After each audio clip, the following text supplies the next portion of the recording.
Bonjour à tous, j'espère que vous avez passé un bon été et comme d'habitude, je vais commencer par l'actualité. Le premier événement dont je voudrais parler est la cérémonie d'ouverture des Jeux Olympiques d'été à Paris. Mais avant cela, je vais vous montrer le texte d'une résolution portant sur l'usage de la langue française aux Jeux Olympiques et Paralympiques de Paris.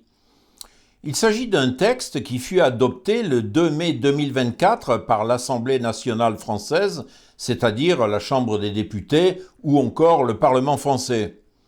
On peut y lire que la langue française, étant l'une des langues officielles des Jeux, et en fait la première depuis que les Jeux furent ressuscités par Pierre de Coubertin en 1894, et dont la première édition eut lieu à Athènes 2 ans plus tard, le Parlement a donc décidé que le respect de la langue française est un enjeu majeur pour le rayonnement du pays, ce qui légitime l'usage exclusif du français lors des manifestations officielles entourant les Jeux. D'autant plus que les moyens actuels de traduction instantanée permettent de lever de nombreux obstacles en matière de communication et d'information. La télévision française a aussi, entre autres missions, la promotion de la langue française, comme en atteste le décret numéro 2009-796 du 23 juin 2009. Or, que s'est-il passé ? Nous avons assisté à une cérémonie d'ouverture où l'anglais dominait tout depuis l'affichage du nom des pays sur les bateaux à la maîtresse de cérémonie, introduisant « The President of the French Republic », en passant par les incrustations en anglais dans de nombreuses séquences télévisées préfigurant ce que nous verrons durant tous les Jeux avec la mention « Olympic Games » et le nom des disciplines dans la langue de Coca-Cola. On est donc en droit de se demander qui gouverne en France, puisque la résolution du Parlement est restée lettre morte. On est donc obligé de porter la responsabilité vers l'exécutif du pays, c'est-à-dire la présidence d'Emmanuel Macron, qui semble absolument vouloir plaquer un visage anglophone sur toutes les manifestations internationales organisées en France. Il s'agit d'une ultime tentative de diminuer, voire de ridiculiser l'usage de la langue française, alors que les JO de Paris auraient pu constituer une excellente vitrine pour, au contraire, la mettre en valeur. Il est également instructif de jeter un œil aux offres d'emploi qui furent publiées avant les Jeux Olympiques pour le recrutement du personnel affecté aux Jeux à titre temporaire. Manager de ceci ou de cela, data analyst, motion designer, PMO event delivery, chief medical officer. L'infection anglomaniaque des organisateurs était des plus sérieuses, bien avant l'ouverture des Jeux. Il s'agit donc d'une politique délibérée de destruction et d'effacement de la langue française. Je crois que c'était l'ancien président de la République, Georges Pompidou, qui avait déclaré que si nous reculons sur notre langue, nous serons emportés purement et simplement. Et quand on voit aujourd'hui la perception qu'ont de la France la plupart des pays qui comptent à l'échelle internationale, on constate qu'il avait pleinement raison. Les ambitions évidentes de Macron en politique internationale sont en grande partie réduites à zéro par son attitude anglomane affirmée avec de plus en plus de force. Je crois avoir suffisamment détaillé ce point dans mes vidéos précédentes pour ne pas m'y appesantir à nouveau. La deuxième nouvelle concerne l'arrestation de Pavel Durov, le PDG de Telegram, à sa descente d'avion le 24 août 2024 sur l'aéroport parisien du Bourget. À cette occasion, on a appris que Durov avait reçu la nationalité française en 2021, mais ce dernier, comme semble en attester la presse, ne parle pas français. Certes, M. Durov a passé l'examen du DELF, c'est-à-dire le diplôme d'études de langue française, niveau B1, à l'Alliance française de Dubaï. Mais lors de sa garde à vue, il a répondu aux questions des enquêteurs en russe et en anglais. Il faut dire que l'octroi d'un passeport ne vaut plus grand-chose de nos jours, M. Durov a aussi la nationalité des Émirats arabes unis sans pour autant parler arabe. Après tout, Gérard Depardieu a acquis la citoyenneté russe sans parler le russe, bien qu'il ait tourné dans le film Raspoutine en 2011. Toutefois, la France s'est faite une spécialité d'attribuer la nationalité à des étrangers qui inaugurent leur nouveau passeport en partant prestement s'installer aux États-Unis, comme le lauréat de la médaille Fields d'origine vietnamienne, Ngo Mai Cho. On ne compte plus désormais les sportifs à qui on a prestement offert un passeport français tout neuf, sans que pour autant ils parlent le français, mais pour les incorporer au plus vite dans une équipe dite nationale. Tout cela n'est finalement pas étonnant dans un environnement où la nationalité ne signifie plus grand-chose aux yeux des dirigeants qui s'opposent à une préférence nationale toute naturelle et où les peuples tolèrent d'être gouvernés par des entités supranationales et acceptent de recevoir leur ligne de conduite de gouvernements étrangers. Sur la scène internationale, dès que l'on prend conscience de ce phénomène, les pays qui sont dans ce cas perdent bien naturellement leur capacité d'influence sur le monde. Ils ne pèsent plus rien. Il faut observer ce qui se passe en Asie où le concept de nationalité garde toute sa valeur pour réapprendre à être ce que nous sommes. À ce titre, je souhaite citer Jean Co dans son ouvrage intitulé « Pourquoi la France ?», qui fut publié en 1975. Ce passage porte sur l'influence américaine sur l'esprit français. Quand fêterons-nous nos retrouvailles? Autrement dit, l'Amérique peut supporter ses vices parce qu'ils sont à elle, parce qu'elle les sécrète et les vit. Quand elle les exporte, l'autre en meurt.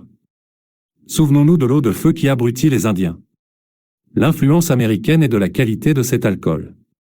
Si par hasard et miracle, rêvons, si par je ne sais quelle opération magique, les Français, entre autres peuples, arrivaient à détacher et à arracher de leur corps, de leur âme et de leur environnement, tout ce qui est américain, nous assisterions au décapage inouï de notre peuple. Dans un premier temps, il n'en reviendrait pas, il hésiterait même, au seuil de ses retrouvailles avec lui-même, comme un prisonnier libéré hésite au seuil de sa prison. Il n'oserait pas danser tant il est habitué à marcher dans des fers. Il se demanderait tout étonné, qui suis-je?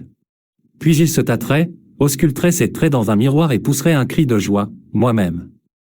Je suis moi-même. Je m'appartiens, je me ressemble, je suis vrai et je suis libre.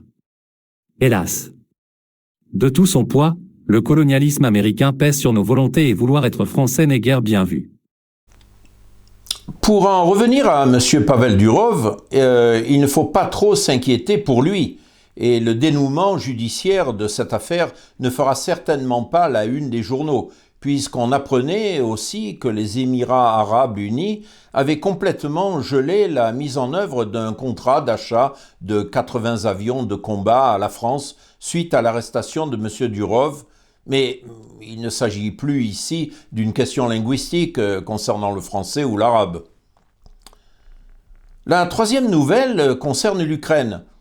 On a appris que la Rada, c'est-à-dire le Parlement de l'État ukrainien, a fait passer une loi qui prévoit l'usage de l'anglais entre les diverses communautés ethniques du pays. Cette nouvelle loi a été critiquée de manière acerbe par Vladimir Viatrovitch, un député de l'époque Porochenko, qui a fait remarquer qu'une telle loi n'existe que dans certaines ex-colonies de l'Angleterre, en Afrique et en Asie, et n'existe certainement pas dans tous les pays européens non anglophones. De plus, il est prévu que l'Ukraine sera dans l'obligation de fournir des soins médicaux d'urgence en anglais aux étrangers présents en Ukraine. En outre, les films étrangers pourront être projetés dans les cinémas ukrainiens sans aucun doublage et aucune compensation financière ne sera prévue aux propriétaires des salles de cinéma pour l'absence de spectateurs qui ne manqueront certainement pas pour bouder de tels films. Le gouvernement ukrainien étant totalement corrompu à tous les niveaux, ces lois laissent à penser qu'elles ont été critiquées seulement par les députés de la Rada qui, très probablement, estiment qu'ils n'ont pas été suffisamment payés par les Américains et leurs vassaux européens pour voter en leur faveur. On dit souvent que la diffusion de l'anglais n'est qu'une conséquence de la puissance économique des États-Unis, de leurs forces financières, de la supériorité de leurs sciences et de leur technologie, et de l'attractivité de leur culture populaire. Mais dans le cas de l'Ukraine, nous assistons à exactement l'inverse. Les États-Unis et l'Angleterre appliquent une pression sans précédent depuis 2014 et encore plus depuis 2022 pour angliciser l'Ukraine de façon à y installer une présence anglophone extérieure qui prendra tous les leviers de pouvoir. Il faut préparer en amont la population à une présence militaire et économique durable. Il faut que les représentants des États-Unis et de l'Angleterre, ceux qui ont acheté les terres ukrainiennes et les industries à prix cassé, puissent fonctionner comme s'ils étaient chez eux et sans aucune entrave. Jamais dans l'histoire récente on a assisté à une tentative aussi grossière de convertir toute une population de langue slave à devenir les serviteurs de maîtres extérieurs anglo-saxons qui, jusqu'à récemment, entendaient bien mettre la main sur toutes les richesses du pays et toutes ses activités à fort potentiel. Il ne s'agit plus d'une tentative de colonisation douce, mais d'une tentative brusque, malhabile et extrêmement brutale de mettre sous tutelle tout un peuple. Bien entendu, cette tentative se heurte au mur de la réalité, et l'opération militaire spéciale russe est en train de tout remettre en question, aux grandes dames de ces mêmes anglo-saxons qui s'imaginaient devenir ad vitam aeternam les maîtres marionnettistes des malheureux Ukrainiens.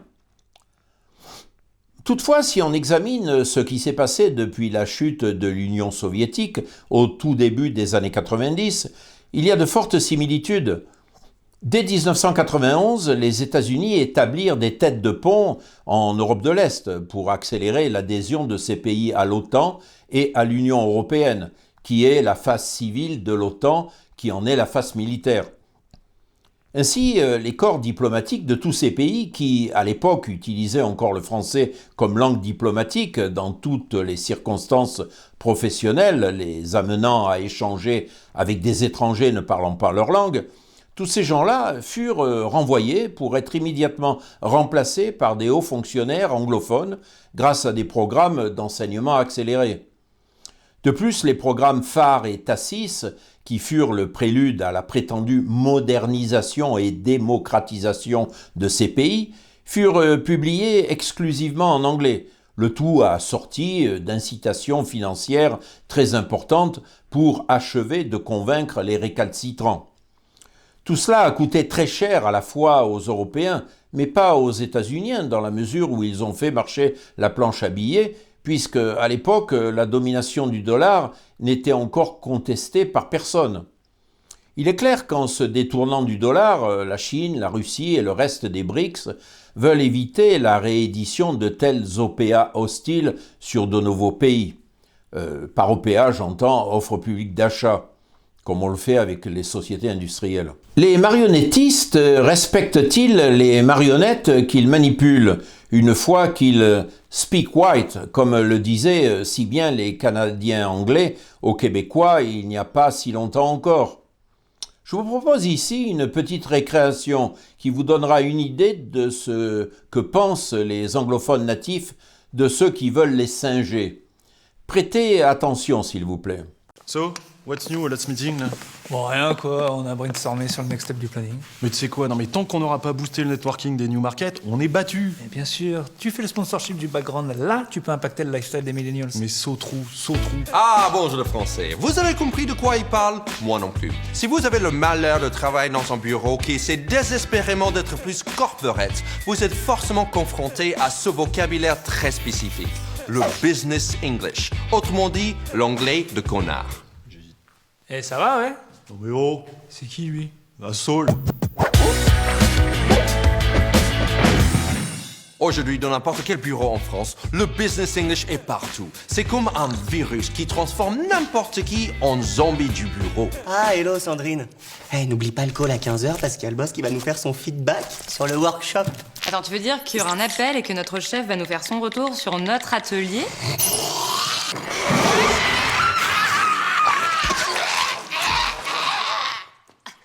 Alors, Ça te dirait de débriefer sur le workshop? Yes, mais je dois d'abord checker mes mails et faire un update sur les différents topics du moment. It doesn't work on me. I'm a native English speaker. I was born with the virus. Motherfuckers. Souvent, vous prononcez tellement mal ce business English que ce sont les seuls mots que les vrais anglophones ne comprennent pas. Nous avons réalisé que quand on increase notre teamwork, notre focus et notre efficiency, le résultat est un meilleur viewership chez les millennials. Le seul mot que j'ai compris là, c'était meilleur. Eh oui, vous êtes le seul à comprendre cet anglais, alors un petit conseil. N'essayez pas de parler comme ça avec des vrais anglophones. So, our startup has the background of creating the new and a global leadership in all the world, quoi. And a win-win mentality. The fuck is he talking about? Sounds like a lot of bullshit to me. Just another French asshole trying to get our money. We're gonna rip him off. Ça marche, ça leur plaît, hein? Ah, ils nous adorent, les ricains. In the pocket. What a douchebag. Yeah, douchebag, yeah. Yeah. L'usage des anglicismes bureaucratiques cache derrière une envie d'être moderne, international et efficace. En gros, un connard. Mais grâce à ce langage, on peut connaître le niveau de connard que tu es. Il y a 3 stades. Premier niveau, quand tu emploies des anglicismes, quand il y a clairement des alternatives en français. Si tu dis... Tu peux me forward le débrief du meeting avant la deadline à SAP? Quand aurais pu dire, tu peux me transmettre le bilan de la réunion avant la date limite, merci, t'es déjà un connard. Deuxième niveau, quand quelqu'un emploie des anglicismes en dehors du cadre du bureau. J'aime bien le look streetwear après le hard work à l'office. Ça increase mon lifestyle. Là, c'est un gros connard. Et si tu emploies des anglicismes qui n'existent même pas, en pensant que tu parles au peuple français, comme des phrases « Startup Nation », tu es le roi des... Mais malheureusement, si tu travailles dans un bureau aujourd'hui, c'est obligé de connaître un minimum de ce business English. C'est pour ça qu'aujourd'hui, au lieu d'un quiz, je vous ai préparé un petit dictionnaire. Mais parce que on apprend mieux en chanson, je vais le faire en slam. Start-up, une société trop petite pour faire grève. Burnout, c'est la crise que tu fais avant que tu crèves. Feedback, un avis que personne n'a demandé. Open space, prendre des cafés sur le canapé. Deadline, une date butoir mais encore plus urgent. Crowdfunding, avoir une idée à la con et trouver les gens aussi cons mais qui ont de l'argent. Team building, se foutre la honte devant ses collègues. Forwarder, au lieu de bosser, tu délègues. Meeting, une réunion où tu écoutes à moitié. Brainstorming, au lieu de bosser, tu rêves d'un autre métier. Corporate, l'esprit d'une société qui a pour but d'écraser l'individu. Asshole, quelqu'un qui emploie trop de business English, un vrai trou de cul. Les collabos ont toujours récolté le mépris de ceux qui les utilisent, mais en leur présence, ils font semblant de les apprécier.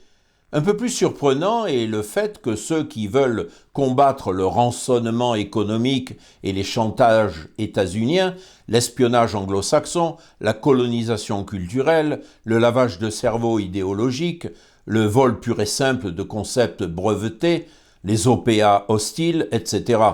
Bref, ceux-là même qui veulent combattre tout cela reprennent à leur compte les schémas de pensée américains au lieu d'élaborer une pensée profondément originale basée sur des schémas propres à leur langue. Bien sûr, les Américains ne sont pas les seuls contre lesquels il faut se défendre. Les Allemands, les Chinois et les Japonais ne sont pas en reste. Mais la plupart des attaques ont eu pour origine les pays anglo-saxons. Ils sont célèbres pour leurs coups tordus. Ceux qui pensent que je fais ici de l'anti-américanisme primaire pourront profiter de la lecture de l'ouvrage de Fabrizio Calvi et de Frédéric Laurent intitulé « France, États-Unis, 50 ans de coups tordus ». Je ne vais pas aller dans les détails car je serai hors sujet, étant donné que le but de mes vidéos est de me concentrer sur la langue.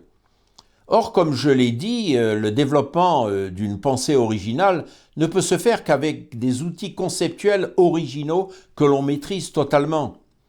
Les francophones qui ont recours aux outils conceptuels états-uniens, c'est-à-dire en utilisant les désignations et le vocabulaire anglais, ne peuvent que se retrouver perdants à long terme. C'est dans ce contexte que je me suis intéressé aux enseignements de l'école de guerre économique que j'avais cité dans des vidéos précédentes. Lors d'un discours à l'université de Gdańsk, en Pologne, l'ancien Danzig, lorsque c'était allemand. Le 21 septembre 1993, François Mitterrand déclarait « Une société qui abandonne à d'autres ses moyens de représentation, c'est-à-dire de se rendre présente à elle-même, est une société asservie ». Comme je l'ai déjà dit dans des vidéos précédentes, nos soi-disant élites ne se rendent absolument pas compte que ceux qui possèdent les mots, la langue, possèdent aussi la pensée. Et si on possède la pensée des autres, on possède tout le reste. Cette ignorance est généralisée. C'est ainsi que l'usage généralisé de l'anglais comme outil de définition et de représentation donne naturellement une plus grande visibilité aux travaux des peuples anglophones, de quelque nature qu'ils soient, et parallèlement marginalise ceux des autres. Et cela d'autant plus, bien sûr, que ces travaux sont justement rédigés en anglais, et que, en conséquence, ils doivent se mouler aux exigences anglophones en matière de forme et de contenu. Cela entraîne un mimétisme qui a des conséquences désastreuses, car il débouche sur des programmes d'inspiration concurrentielle, mais qui ne peuvent s'inscrire dans une logique véritablement novatrice.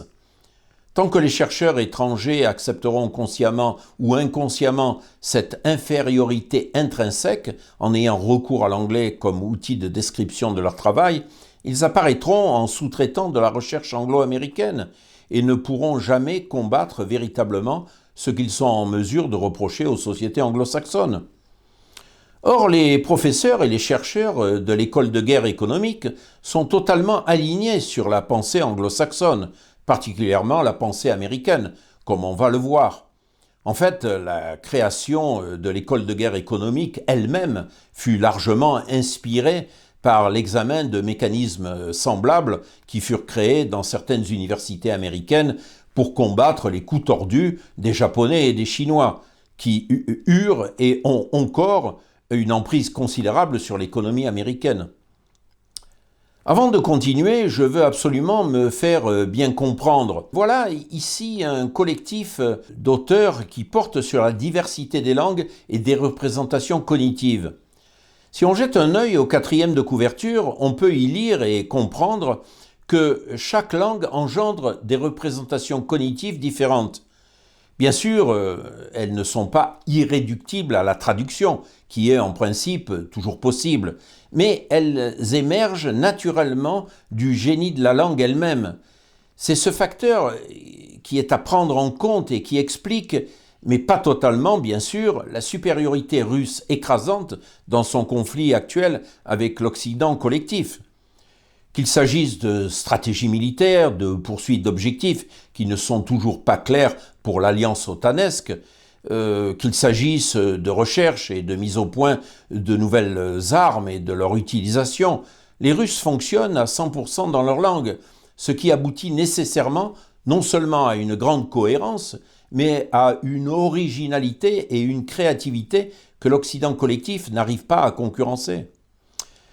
Voyons donc de plus près cette école de guerre économique. Voici la page d'accueil de l'école qui nous parle d'intelligence économique, alors qu'il s'agit de renseignements censés être obtenus légalement. L'école offre des programmes de MBA, Masters of Business Administration, des programmes de Bachelor, des Master Classes pour Executives. Elle forme des Information System Security Managers, des Risk Managers, des Security Project Managers, des Privacy Compliance Managers, des Cyber Crime Investigators, des Data Protection Officers, etc., etc. Autant partir aux États-Unis et suivre un programme équivalent en anglais, qui aura au moins le mérite d'offrir une cohérence totale entre la méthode d'enseignement, la langue d'enseignement et les constructions mentales qu'elle sous-tend ou qu'elle engendre. Ce qui, d'après mes recherches, est désormais considéré comme une évidence, ne l'est absolument pas pour les dirigeants de l'école et son conseil d'administration. Il faut revenir à la citation de Jean Cau que j'ai présentée précédemment. Comment peut-on monter une défense efficace? Comment imaginer des tactiques originales? Comment oser faire du neuf et réellement innover quand on n'est plus soi-même? Voici la liste des principales industries de défense et d'armement françaises. Je regrette de passer autant de temps à parler de la France, car la francophonie n'est heureusement pas limitée à la France, mais elle en est à l'origine et ce qui s'y passe peut avoir une grande influence sur les autres pays francophones. Donc revenons à la liste. J'ai fait quelques recherches sur ces sociétés sur Internet. Comme on peut le voir, les pages d'accueil de certaines d'entre elles sont uniquement en anglais et toutes les documentations qu'elles produisent ne sont disponibles qu'en anglais, ce qui implique qu'elles imposent l'anglais comme langue de travail. Il y a un peu plus d'1 an, lors d'un voyage, j'ai eu l'occasion de visiter le centre d'entretien des aéronefs des forces armées françaises de Cuers-Pierrefeu, qui est situé près de la ville de Toulon, dans le sud-est du pays. Du fait de l'existence de l'Union européenne, chaque pays membre participe aux activités de défense. Ainsi, le centre de Cuers-Pierrefeu doit souvent commander des pièces de rechange dans d'autres pays de l'Union. Les demandes doivent être alors faites en anglais. Quelquefois, des sous-ensembles entiers doivent être expédiés en Allemagne, en Italie ou en Espagne, alors que les pièces détachées pourront venir du Portugal, de Belgique ou du Danemark. Même si les employés et cadres du centre sont français à quasiment 100%, la langue de travail imposée est l'anglais pour tous les documents écrits ou qui sont à consulter. Les délais qui résultent de ce processus compliqué deviennent ainsi prohibitivement élevés. Des délais de 6 mois, 1 an, 2 ans ou même 3 sont monnaie courante, mais il s'agit seulement d'entretien. Qu'en est-il de la conception des systèmes de défense ou d'attaque dans des compagnies françaises qui fonctionnent en anglais entre leurs succursales européennes, où, là encore, les efforts de coordination sont bien plus importants qu'ils ne le seraient si chacun fonctionnait dans sa langue nationale, mais cela impliquerait bien sûr l'obligation de concevoir et de construire sur un territoire également national. De plus, comme je l'ai déjà dit, quelqu'un qui n'est pas lui-même, selon Jean Cau, ne sera pas en mesure d'avoir une pensée et des qualités conceptuelles réellement indépendantes. On comprend mieux pourquoi les autorités états-uniennes ont ainsi encouragé autrefois la création d'une Union européenne, projet auquel la fondation Ford a participé, ainsi que des membres de la communauté du renseignement américain comme William Donovan et Allen Dulles. Il ne s'agissait bien sûr pas d'en faire une Europe puissance, mais une Europe éminemment faible et incapable de se défendre sans l'intervention de l'oncle Sam.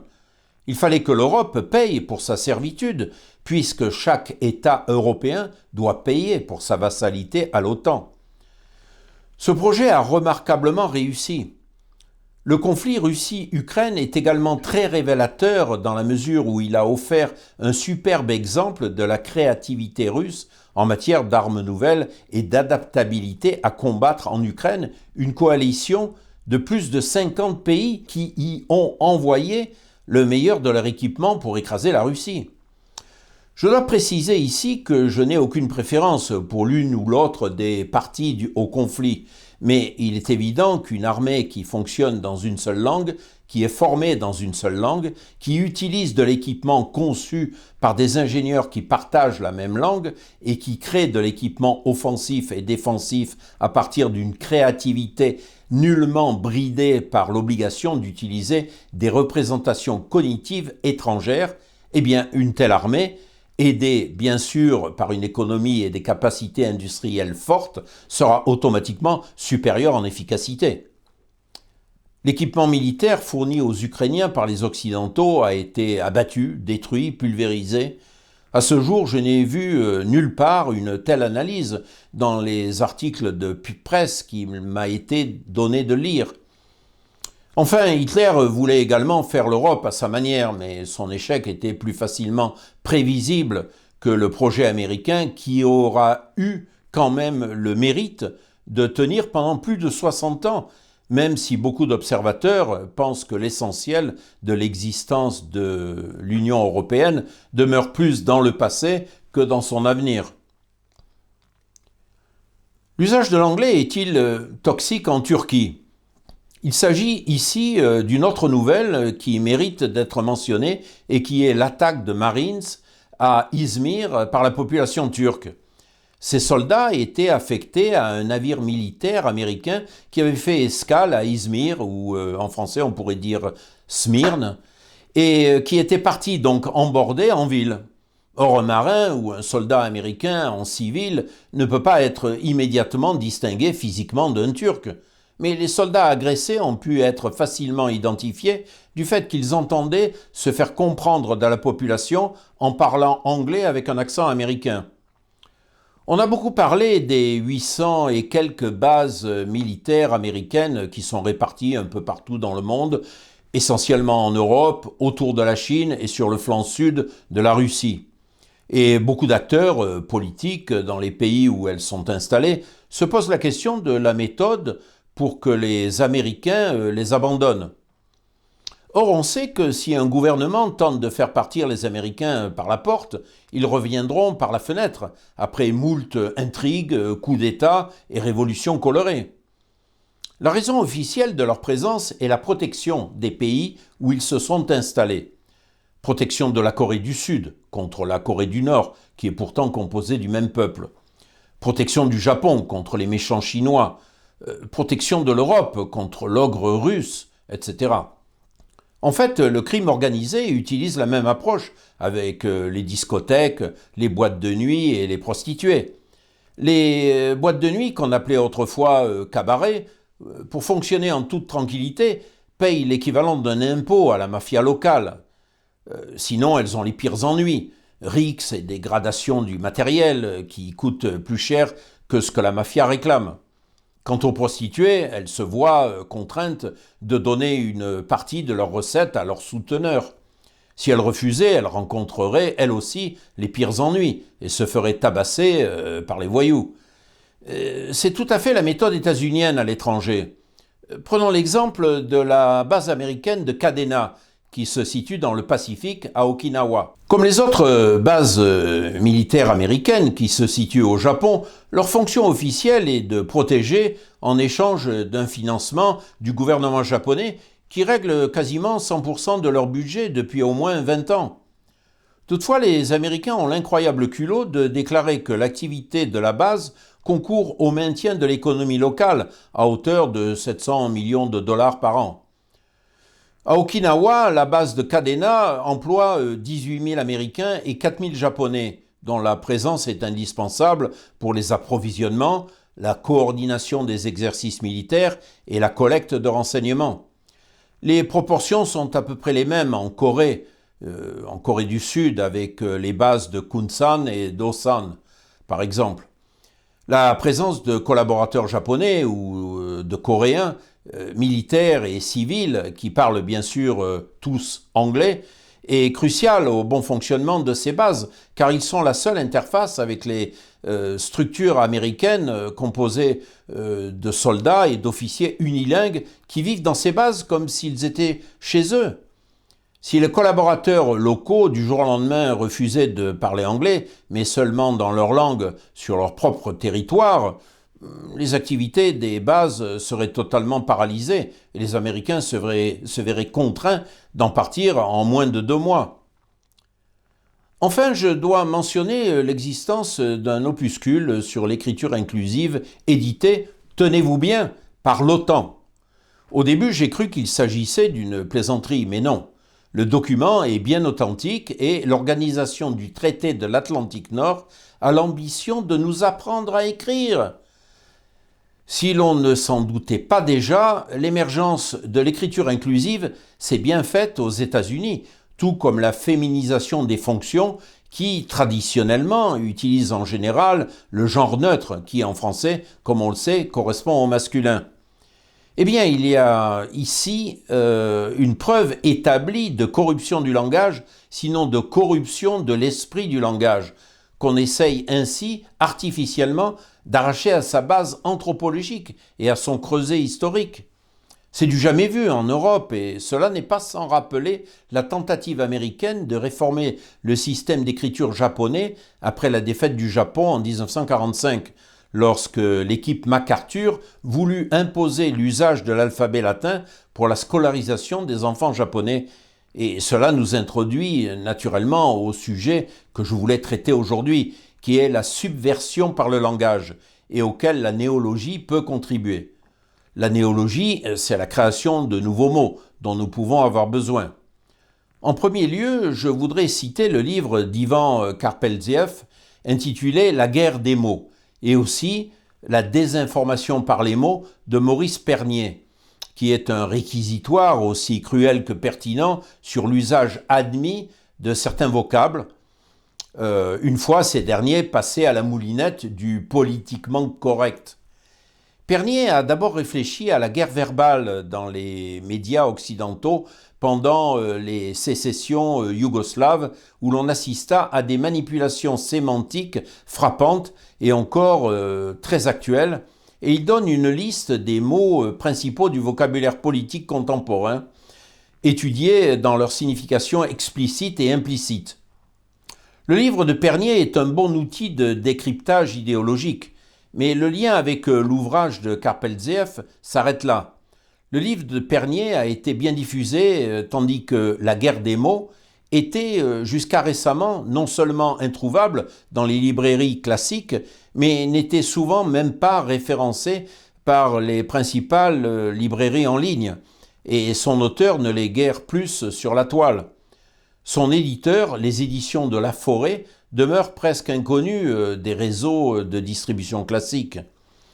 Cette situation n'est bien sûr pas le fait du hasard. Si Pernier et Karpelziev font tous les deux la critique du système politico-social actuel et sont en mesure de le discréditer aux yeux du grand public, seul Karpelziev parvient à complètement expliquer les motivations qui l'ont mis en place et surtout, il esquisse les méthodes et les armes pour le combattre efficacement.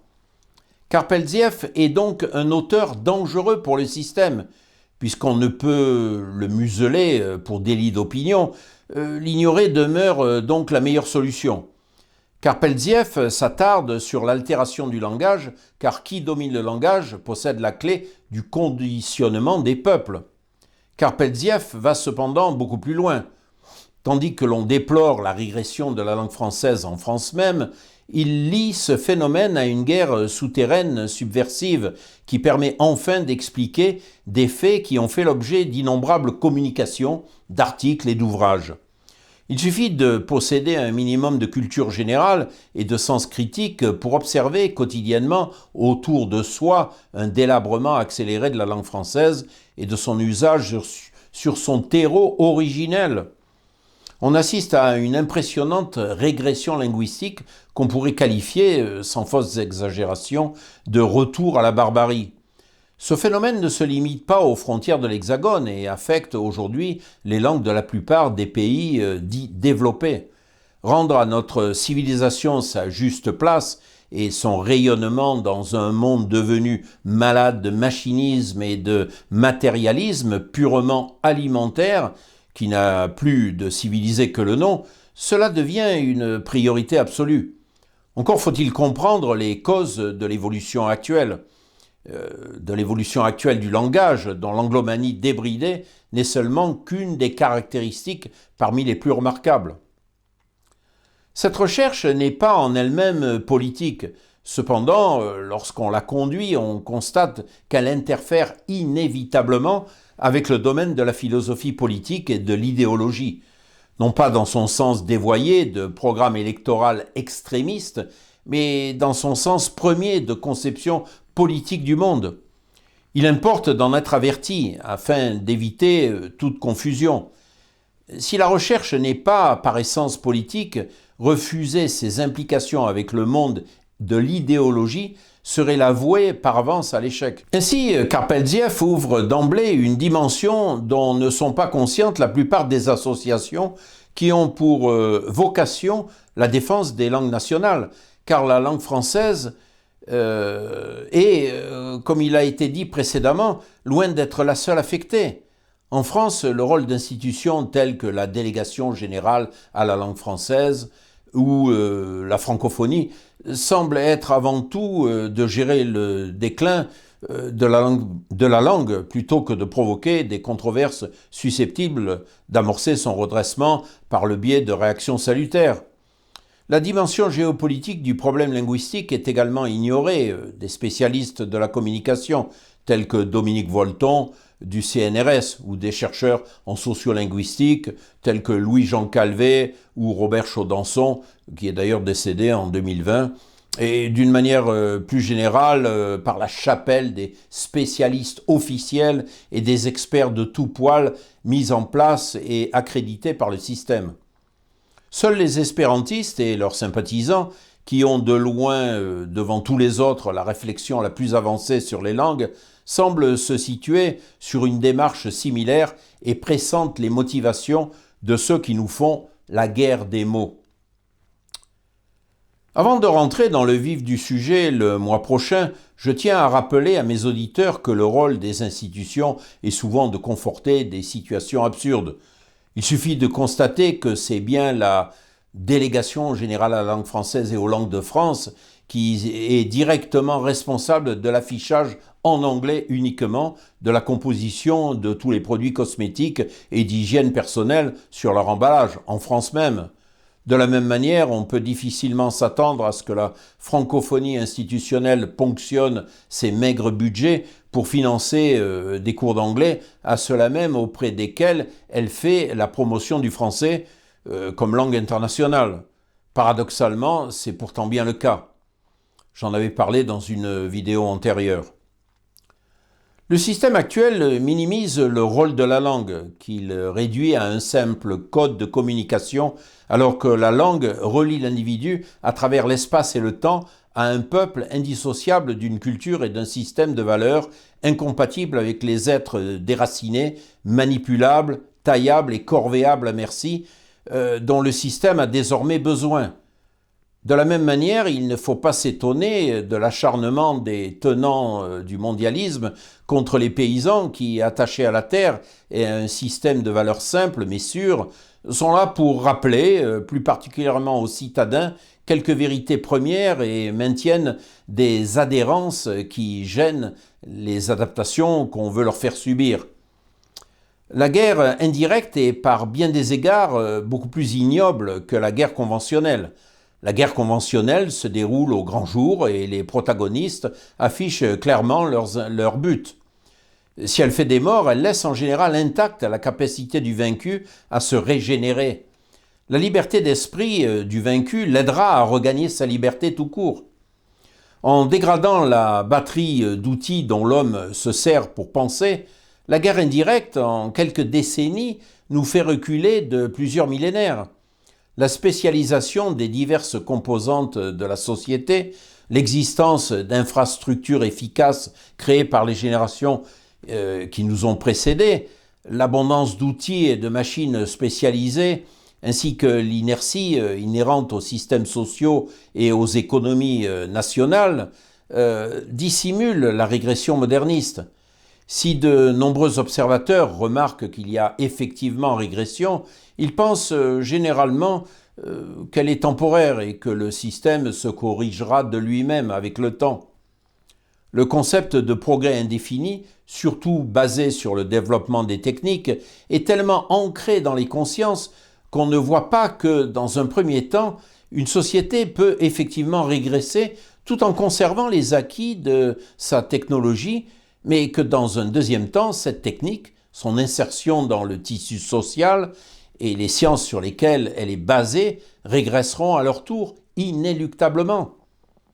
Aujourd'hui, en dépit du fait que le système veut nous convaincre que nous vivons dans une période de progrès exponentiel, on peut déjà facilement constater l'effarante régression des acquis sociaux, l'abaissement des travailleurs ravalés à de simples centres de production, à du matériel humain, la dégradation de l'environnement, la montée des incertitudes et de la précarité, l'infériorisation des travailleurs manuels et la dévalorisation du travail intellectuel renforcée par la qualité médiocre de sa production actuelle.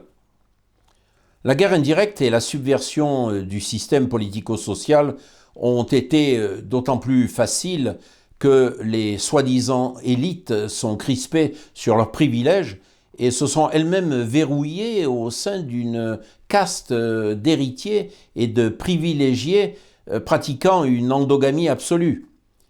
Par le biais de la dégradation de la langue, de la psychosociologie et des techniques de propagande, on s'est attaqué profondément à la liberté de penser et la liberté d'expression, alors qu'elle paraissait enfin et définitivement acquise.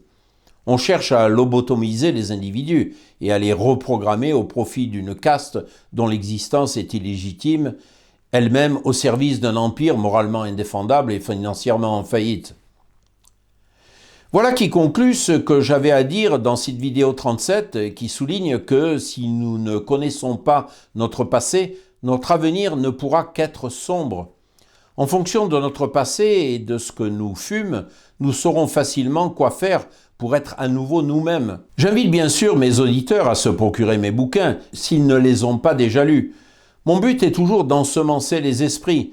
Il est temps de faire comprendre aux masses qu'il existe une écologie des langues et des cultures et que le respect de la diversité linguistique et culturelle est une condition nécessaire au progrès humain.